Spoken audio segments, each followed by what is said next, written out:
All right. I just want to say, as I said the last couple sessions, the text I'm using, the translation of the Old Testament, is from John Goldingay's The First Testament.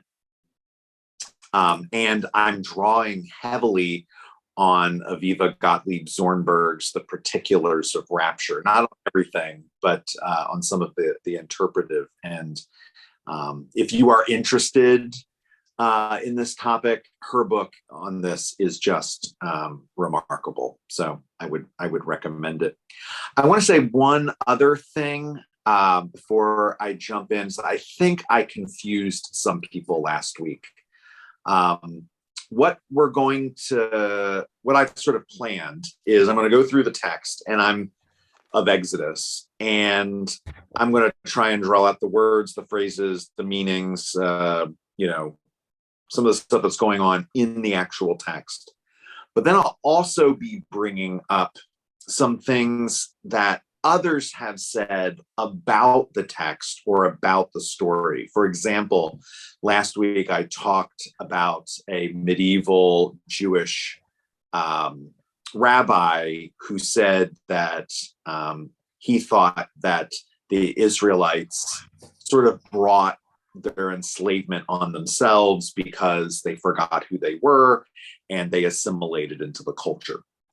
That wasn't in the text. It never says they assimilated. It never says it was their fault. It was just one one teacher's idea on the text. And he could be right. He could be wrong. Personally, I think it's more of a statement on where Judaism was in his day in medieval Europe. I think he was probably making more of a commentary on his community trying to assimilate into the broader European community instead of holding to its faith and traditions. But I still find that sort of thing interesting. And while early Christians would not have been aware of medieval Jewish interpretation, they would have been absolutely aware of a lot of Jewish teaching and interpretation. And those Jewish teachings and interpretations of the Exodus would have informed their own understanding of Exodus. So that's why I find it important and I find it interesting. I'll try and do a better job when I switch away from here's what the text says to here's what somebody else thinks about when they read this text. All right, so we're going to jump in here. We're doing the second chapter tonight. So, first 4 verses. A man from the household of Levi went and got a daughter of Levi. The woman got pregnant and gave birth to a son, and she saw he was good looking. She hid him for 3 months, but she couldn't hide him any longer. So she got a papyrus container for him, tarred it with tar and with bitumen, put the child in it, and put it in the reeds by the bank of the Nile. His sister took a stand at a distance so she would know what would be done to him. So notice in this section that we're still talking about man, daughter, sister, woman, no names. Again, we are still in sort of this like nebulous, nameless phase of the story as we saw from the first chapter. Obviously, we can infer from this that there are efforts in Goshen, the Hebrew area of Egypt. There are Jewish efforts to thwart Pharaoh's order because they're trying to hide the child for 3 months. As Beth said on Sunday, which she imagined all the Jewish people would be doing when Pharaoh says, kill all of the male children, but let the female children live, that there would just be no male children being born, that everyone would be dressing their male children in dresses and pink. Oh no, this isn't Rob, this is Roberta. And that there may be more truth to that than not, because there would have been efforts to hide their own children, as of course you would imagine there would be. And here they are. They hide this child for 3 months, and they determine, I don't know, maybe he's crying too much, maybe he's getting too loud, but they just can't keep it up. And so they need to go to a plan B. And so they get this papyrus container. The word here that's translated container is an interesting one. It's in Hebrew, it's tebah. And it shows up throughout the Old Testament in different places. But most interestingly, it's the same word in Hebrew that is translated as Noah's Ark. So as Noah's Ark was a vessel that saved Noah and his family, this is a vessel that's going to save the child Moses. Someone reading this in Hebrew would automatically make that connection. It's a connection that gets hidden to us. When all this is happening, they're making the plan B. Mom decides to make this papyrus container, tar it up, and put the child in the Nile. Sister goes to oversee what's going on. Where's dad? Where's the father? Very first verse, a man from the household of Levi. Again, we seem to have this conspiracy of women, which we saw at the end of the last chapter, those handmaids who never seemed to do what Pharaoh asked of them. Here we have another cadre of women that are thwarting Pharaoh's plans.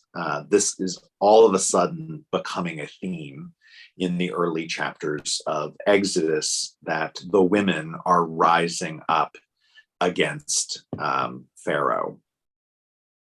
The sister looks for what will be done to him, which does have a sense of helplessness. Like, they've done all they can do, and now all that's left is to stand back and watch and hope for the best. But we don't know what's going to happen. It could go either way. Pharaoh's daughter went down to bathe in the Nile while her girls were walking on the bank of the Nile. She saw the container in the middle of the reeds and sent her handmaid, and she got it. She opened it and saw the child there, a boy, crying. She felt pity for him and said, "This is one of the Hebrews' children." His sister said to Pharaoh's daughter, "Shall I go and call for a woman from the Hebrew women who is nursing for you, so she can nurse the child for you?" Pharaoh's daughter said to her, "Go." So the conspiracy of women just continues right on, absolutely uninterrupted. And now even the daughter of the king who made the edict, his daughter is in on the conspiracy to save the children of Israel. The daughter knows right away what is going on. She knows immediately that this is a Hebrew child. And she obviously knows what her dad has ordered. And she has a choice here. When she says this is one of the Hebrews' children, she could be like, well, my dad said throw him into the Nile, so we got to listen to my dad, or not. And she chooses, sort of full compos mentis, she chooses to go against her father's edict. We would say that she chose wisely. The major concern then is, interestingly, not how we're going to hide this child from dad in his household, in his country, but how are we going to nurture and nourish this child? And the immediate obvious answer is we need to bring another woman into this conspiracy, to nurse this child. I want you to notice, so that we have this one theme going of women sort of dominating the narrative.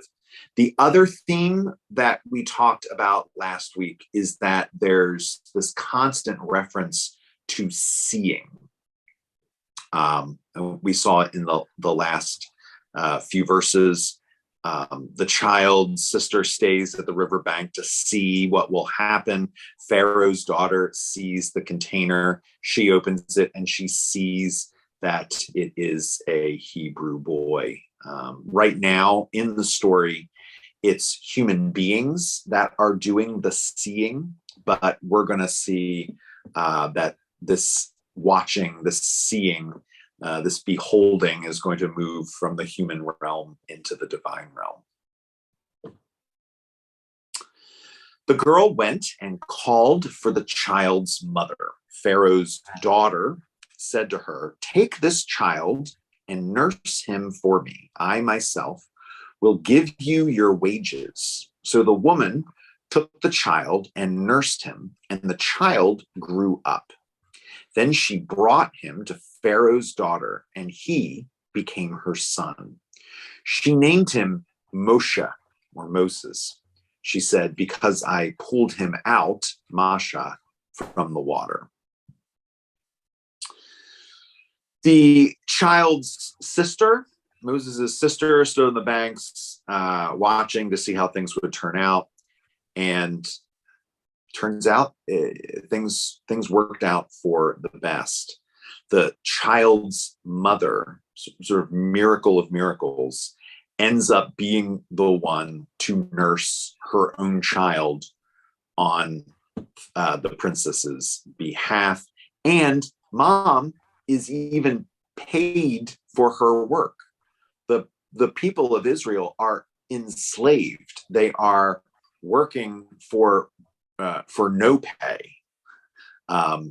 And yet Moses's mother is all of a sudden getting a paycheck from the Egyptians for her work, for Pharaoh's daughter, for her own child.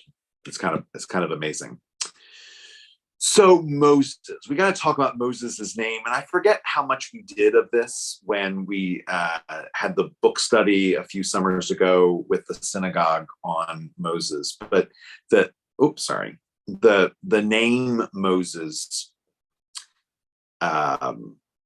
could mean a couple of things. It could be from the Hebrew word masha, which means one who draws out. And the text seems to say that that's why, because I pulled him out, and masha means one who pulls out. But it is interesting that in this, it's not the form of the word that he was drawn out, or one who was drawn out. Moses, the child, isn't drawing anyone out here.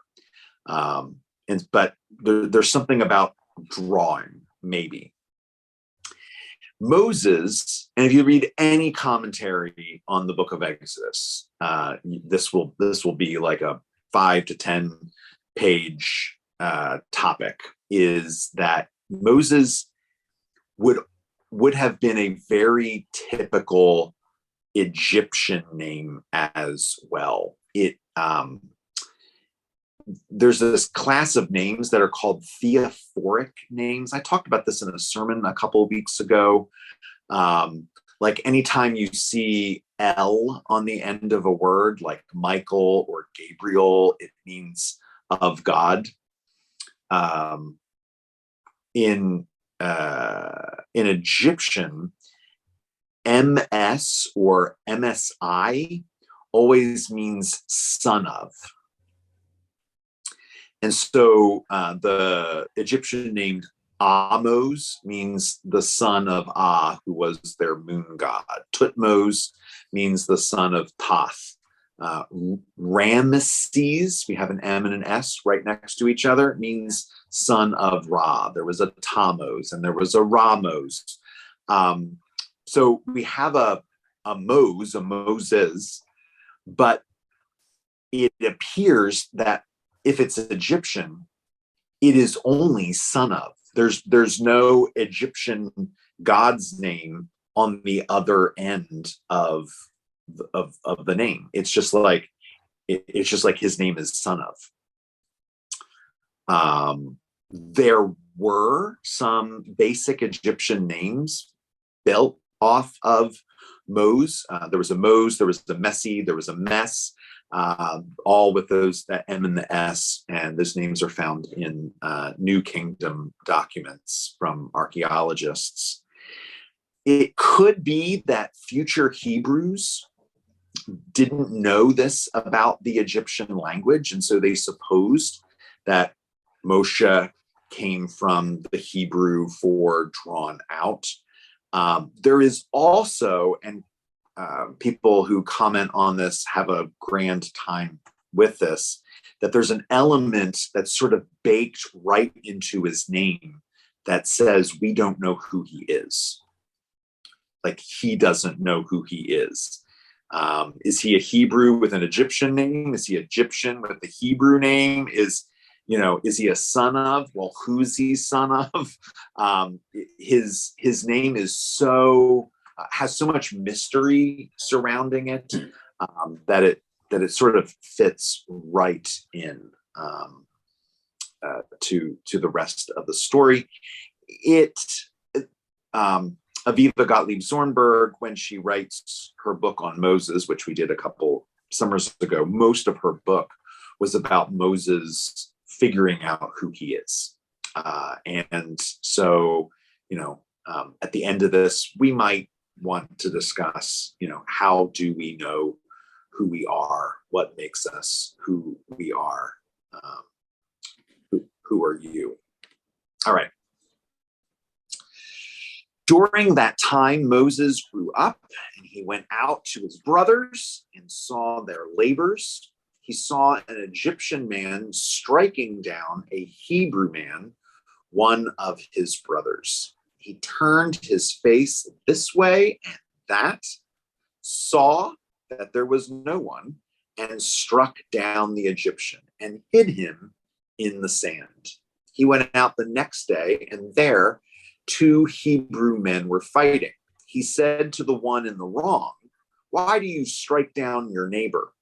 He said, "Who made you someone as an official and an authority over us? Are you thinking of killing me as you killed the Egyptian?" Moses was afraid.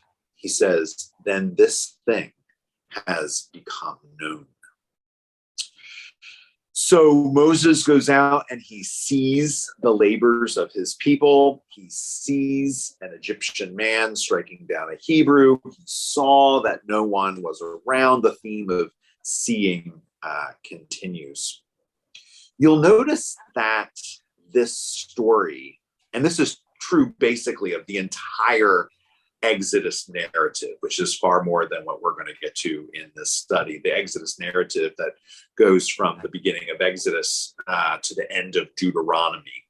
There's this aspect of the story vacillates from a time when we get lots of information, like detailed information about what's going on right here, in one sense, and then in the you go to the next paragraph and 10 years pass or more.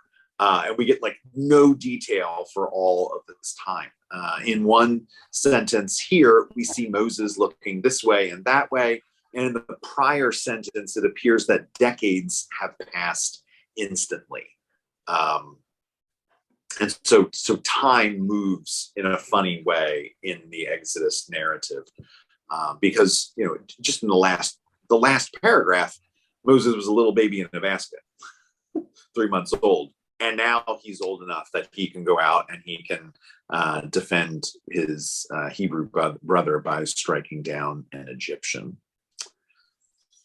Moses sees the burdens of his people generally, and then he sees the specific burden of one man.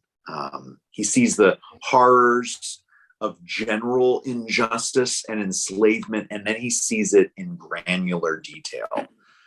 When you see a a swath of injustice, there can be sort of like a paralyzing sense of, what can we do about this? I mean, I have to say, in the wake of the earthquake in Turkey and Syria, and 38,000, I think we're up to now, dead. It's so overwhelming, and you think like, what could I possibly do to have any effect on this at all? But when you see one person being mistreated or one person in desperate need, you might feel empowered to act. Like, I can't do anything about 38,000 people, but I can do something about the person who's directly in front of me. And Moses, when he sees one of his Hebrew brothers, he is compelled to act, which does raise the question. And the text really doesn't answer this question, is how does he see himself? Does he know who he is? Does he know that he is a Hebrew man and that those people are my people? Or does he, growing up in Pharaoh's house, child of Pharaoh's daughter, does he see himself as an Egyptian and just go out and see another human being being struck down and saying, no, I gotta step in here? It's really unclear. Any of the movies or stories that sort of get based on the story of Moses always play with this.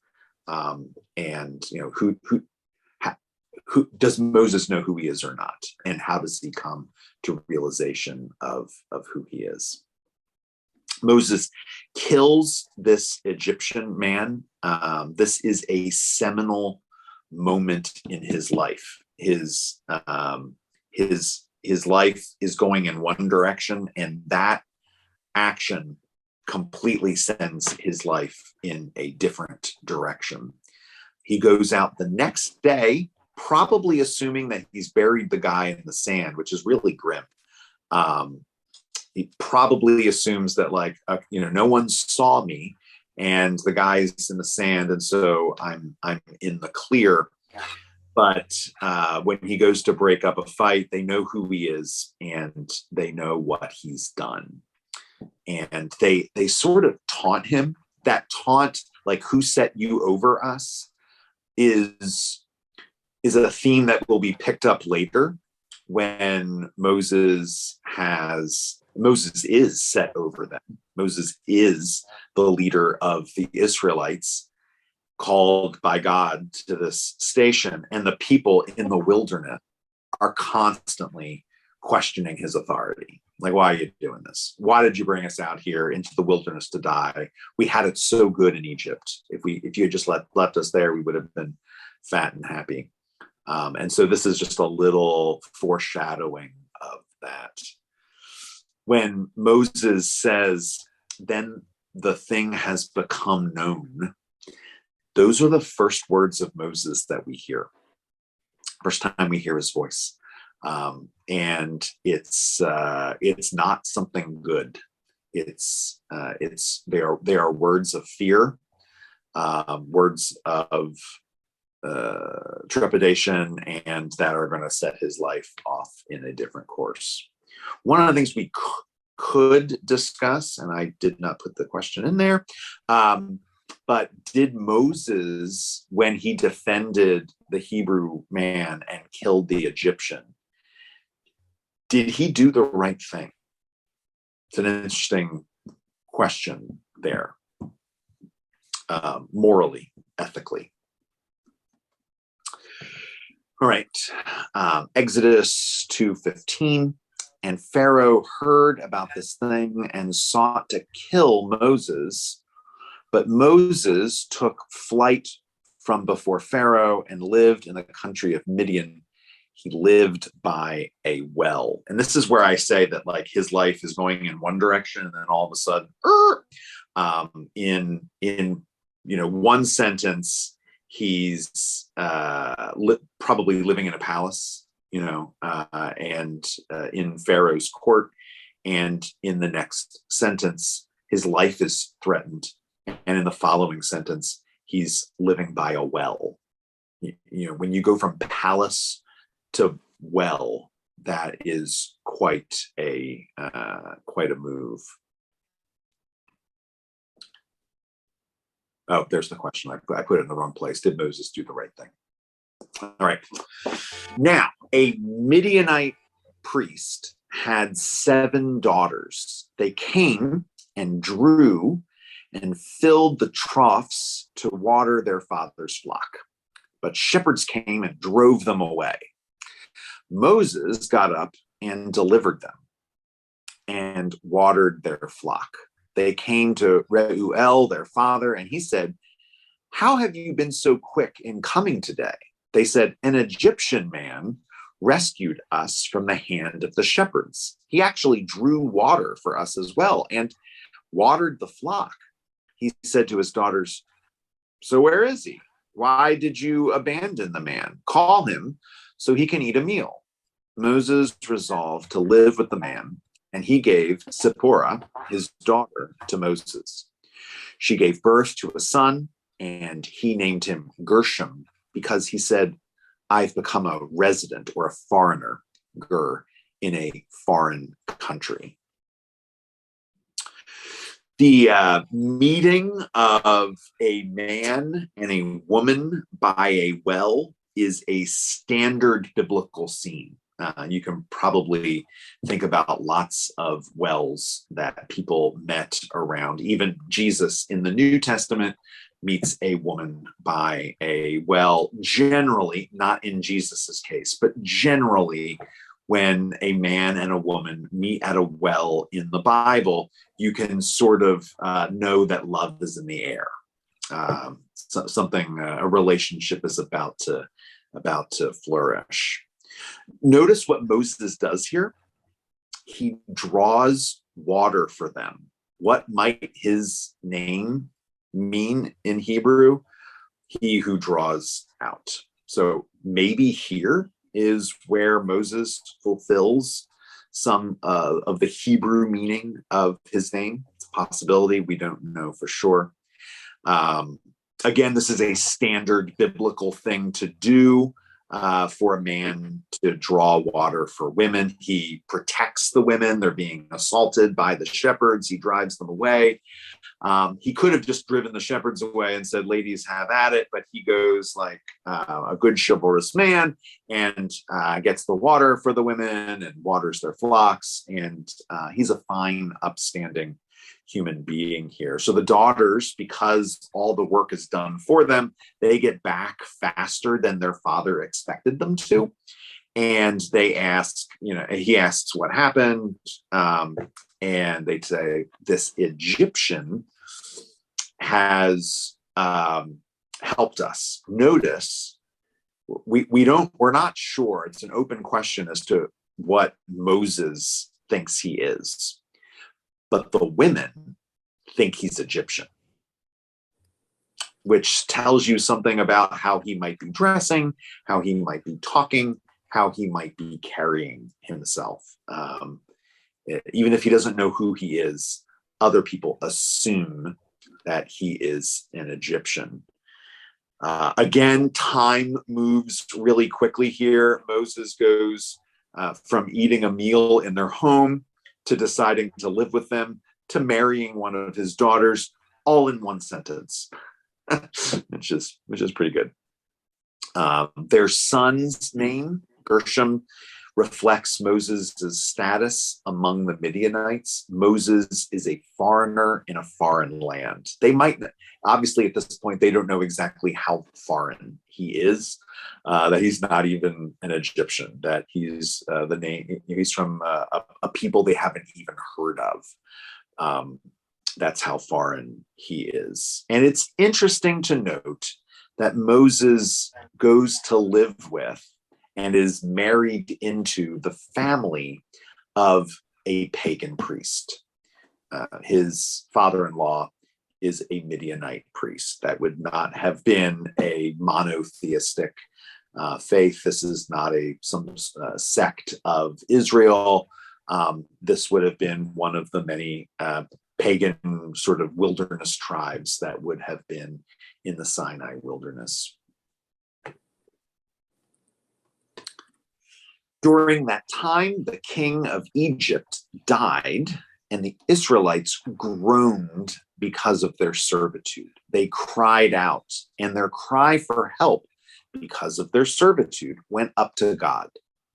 God listened to their groan, and God was mindful of his pact with Abraham, with Isaac, and with Jacob.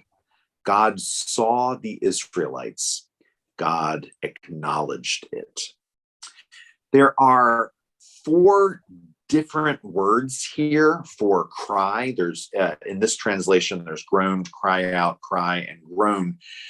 What the most translations obscure is the fact that there are 4 absolutely different Hebrew words. They're all basically synonyms of each other, but they're 4 different words describing the same thing. They are crying. And so the author of Exodus goes to great pains to describe the cry of the Israelites in like a rainbow kaleidoscope way. It's not just, oh, they cried out. They cried and they cried and they cried and they cried in these different ways. So God has been spoken of before in the story. The handmaids, the women who are helping the Israelites give birth, I'm blanking on the name there. They feared God, but God has yet to like do something, to like show up as a character in the story. And now it was the midwives. Midwives, thank you. That's exactly right. The midwives feared God. Here, God acts like a sort of almost like a slumbering giant. His people have been slaves for a long, long time. And now God listens. God is mindful. God saw them, and God acknowledges their plight. Just like the 4 words used to describe the cries of the Israelites, there are these 4 action verbs to describe the actions of God. The ancient Jewish teachers say that this is the turning point in the 400-year period of slavery that the Israelites endured. The wheels of redemption begin to turn right here. And what changes to evoke this response from God? Well, the people cry out. We get the sense earlier in the text that they are suffering deeply, but we don't get the explicit sense that they're crying out for help in the other parts. But here they're crying in every way that one can imagine crying out. And it's this cry and God's listening ears that take this from a tale of woe to a tale of salvation and freedom. Curious, though, is the occasion for this crying out on their condition is paired up with the death of the prior Pharaoh. The Pharaoh who it seems has been in power for a long time. We don't explicitly know this, but from the story, it appears that the same Pharaoh that gave his edict at least 40 years prior to kill all the male children of Israel is the same Pharaoh who dies here. So why is it that the Israelites cry here? Could be that there was a hope that maybe the next Pharaoh, the next regime will free us, and then Pharaoh dies and then that doesn't happen. Perhaps there was like a hope on the horizon that didn't come to fruition. Maybe this was during the official mourning period for a Pharaoh. We saw at the end of the book of Genesis when Jacob, Israel dies, there's a long, I think it was 50-day period of mourning, that the whole country of Egypt mourned for Jacob, Israel. And so when Pharaoh died, there also would have been a long extended national period of mourning. Did the Israelites finally have an opening to cry out? Everyone else is crying officially because they're supposed to by law. Now we can cry out because of what's been going on.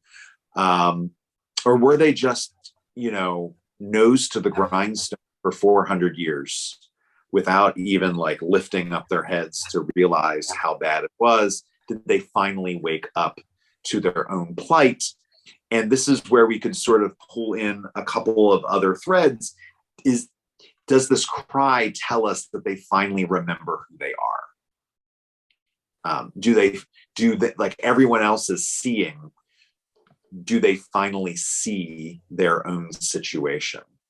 We do see in the last sentence here that God saw, which is the big seeing that I think this theme of seeing has been building up to. So I want to go to two 19th century Polish Jewish rabbis and what they said about this cry and how the wheels of redemption began to move here. Safat Emeth, who was 19th century, 1800s Poland, says, before this, they were so deep in exile that they did not feel like they were in exile. Now that they understood exile and groaned, a little redemption began. Sometimes you really can sort of not be aware of what's going on, and perhaps a parent, a friend, your spouse, whatever says, did you notice that you're having this blah, blah, blah? And you go, oh, I didn't even know. I couldn't even see it. And Safat Emeth sort of says he supposes that that's what's been going on. The people just didn't even register until this moment when they cry out. The Mai Hashalach, immediately as their cry rose up, salvation began. Till then, they had not had any arousal to cry and to pray, but since God wanted to save them, he roused them in a cry. In the Mai, it's sort of like the crying is Israel's, but it's at the behest of God, like it's moved by God. And that is the beginning of redemption.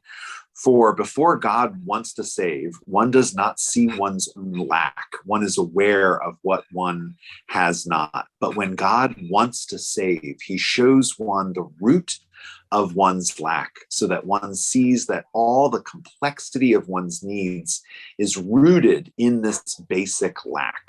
And he gives one the power of prayer, of crying out to God. One begins to rage to God about it. These words were written about 150 years ago, but there's some of the phrases there, it could be have been written yesterday. It's kind of interesting. So, wrong way. The last question that we might want to talk about is, we've seen what those two Jewish teachers thought, that it made God begin to act. But what do you think it was that made God begin to act? And what do when you're in desperate need for God to act for you?